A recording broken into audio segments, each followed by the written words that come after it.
Student ఐఏఎంలో చదివితేనే వాళ్ళకి highest salary వస్తా, ఎక్కడ చదివినా వస్తుందా సార్? అలాగే ఉండదు. ఐఏఎం సర్టిఫికేట్ చూసుకుని ఎవరు, వాళ్ళకు బ్రాండ్ ఉంది, కాంపిటెన్సీ కావాలి. స్టూడెంట్ అన్నవాడికి ఒక కంపెనీకి వెళ్తే వాడికి ఒక 20 లక్షల శాలరీస్, 20 కోట్ల బిజినెస్ తెచ్చుకొని కెపాసిటీ ఉండాలి. సో కాంపిటెన్సీ, స్కిల్ అండ్ ఒక కైండ్ ఆఫ్ ఎనర్జీ ఉండాలా to transform things that company needs. Good sir. Sir ఇప్పుడు పెద్ద పెద్ద కంపెనీస్ వస్తాయి కదా, పెద్ద పెద్ద కంపెనీస్లోకి వెళ్ళిన ప్రతి ఒక్కరికి హైయెస్ట్ ప్యాకేజ్ వస్తాయి సార్, అంటే 50 లక్షలు 60 లక్షలు అలా ఉండదు. కంపెనీకి ఒక జాబ్ డిస్క్రిప్షన్ ఉంటుంది and also revenue key result areas అని ఉంటాయి. ఆ కీ రిజల్ట్ ఏరియాలో ఎవరు పర్ఫామ్ చేయగలరో వాళ్ళకి ఒక బడ్జెట్ ఉంటుంది. ఫర్ ఎగ్జాంపుల్ మీకు చెప్తాను, జేపీ మార్గన్ ఉందనుకోండి, గోల్డ్మ్యాన్ సాక్స్ ఉన్నాయని, ఈ పెద్ద పెద్ద కంపెనీలు లేదా కేపీఎంజీ, డెలాయిట్, ఇలాంటి కంపెనీలు అన్నీ కూడాను డెజిగ్నేషన్ స్టార్ట్ అవుతాయి. ఎలా అంటే అనలిస్ట్ అవ్వచ్చు, అసోసియేట్ అవ్వచ్చు, దాని సీనియర్ అనలిస్ట్ అవ్వచ్చు, సీనియర్ అసోసియేట్ అవ్వచ్చు, దాని తర్వాత మళ్ళీ ఒక టీమ్ లీడ్ అవ్వచ్చు, దాని తర్వాత ఏవీపీ అవ్వచ్చు, వీపీ అవ్వచ్చు. ఈ అనలిస్టు ఒక డివిజన్లో 24 లక్షలతోనే స్టార్ట్ చేయొచ్చు, ఇంకో డివిజన్లో 8 లక్షలతో స్టార్ట్ చేయొచ్చు. లైక్ ఇన్ గోల్డ్మ్యాన్ సాక్స్లో ఇన్నోవేషన్ అండ్ టెక్నాలజీ సెల్లో వాళ్ళకి 18 లక్షలు స్టార్టింగ్ ఉంటుంది. బట్ వేరేజ్ ఇన్ అదర్ డివిజన్లో ఇన్వెస్ట్మెంట్ బ్యాంకింగ్ ఎక్కడ 8 లక్షల నుంచి 12 లక్షలు ఉండొచ్చు. సో ఆ key result area is important. So మనం ఎంబీఏ స్టూడెంట్స్కి ఎప్పుడు కూడా చెప్పేవలసింది ఏంటంటే, మీరు స్పెషలైజేషన్ ఏంటి తీసుకుంటున్నారు, మీ డిగ్రీ బ్యాక్గ్రౌండ్ ఏంటి, మీ ఫ్యూచర్ కాంపిటెన్సీ నెక్స్ట్ 5 years ఏం ప్లాన్ చేసుకుంటున్నారు, అది చాలా ఇంపార్టెంట్. Okay sir. ఇప్పుడు చాలామంది స్టూడెంట్స్ ఏమనుకుంటారంటే, ఎక్కువ ఫీజు కట్టి పెద్ద బీ స్కూల్లో జాయిన్ అయితే నేను ఎంతైతే ఫీజు కడతానో అంత శాలరీ వస్తుంది, అంత రిటర్న్ ఆన్ ఇన్వెస్ట్మెంట్ వస్తుంది అని ఒక మిత్ ఉంది సార్. ఇది నిజమా కాదా? అంటే ఐఏఎమ్స్ ఫీజు అంతా కూడాను చాలా ఎక్కువ, 15 lakhs and above.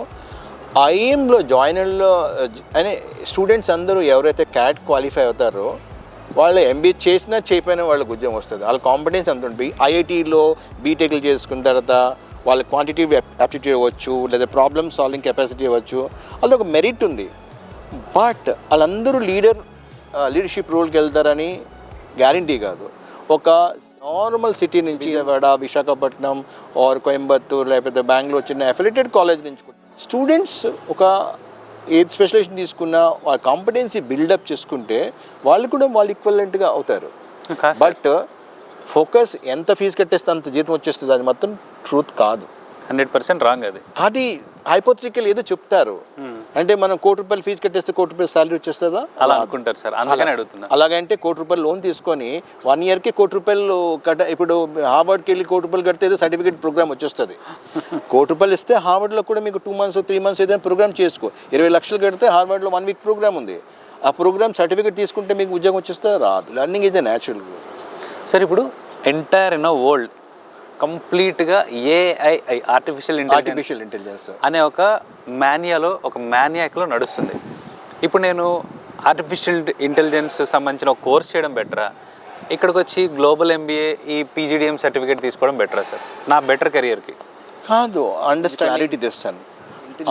Technology okay, management అనేది basically to empower the decision making and problem solving in the area of commerce, trade and industry. Artificial intelligence మనకి ప్రోడక్ట్ ఇన్నోవేషన్కి వాడచ్చు, ప్రోడక్ట్ డెవలప్మెంట్కి వాడచ్చు, మార్కెట్ రీసెర్చ్కి వాడచ్చు.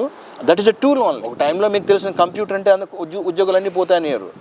Computer is a tool, software is a tool. Scientifically develop చేసేది ఈ tools అన్ని to help the efficiency level of the productivity.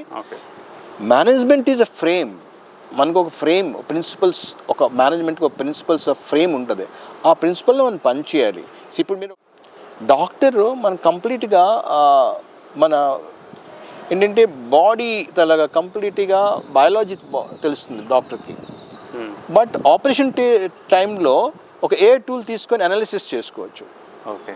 So AI will allow you to more precision in productivity. Okay okay, ఇది help చేస్తుంది. AI cannot replace human intelligence. It adds only value to the value, efficiency and productivity and profitability. Good.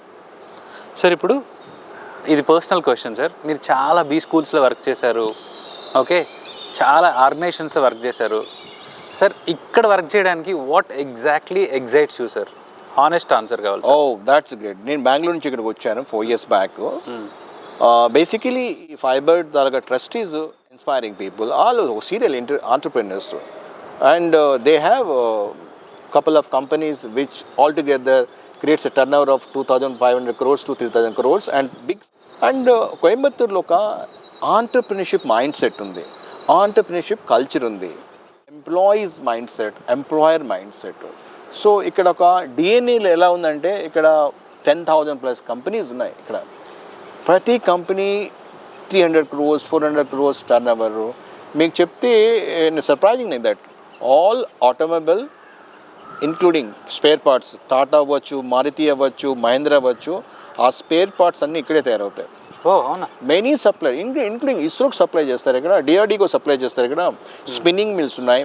Okay, readymade garments, name the world class brands that all are being produce with in 100 kilometers radius of Coimbatore. Oh అప్పుడు placements easy కదా స్టూడెంట్స్కి? ఇది traditional industry and processing industry. Okay, placement ఇక్కడ we'll get placements here also. But thing is that today management student are looking the front end works, back end work చోటు ఉన్నాయి. ఇక్కడ engineering చాలా ఉంటాయి placements, ఐటీలో ఉన్నాయి, అన్ని ప్లేస్మెంట్స్ ఉంటాయి. బట్ స్టూడెంట్స్ ఏంటంటే they want work in Hyderabad, Secunderabad, Chennai, Bengaluru, Pune. So we do placement here also.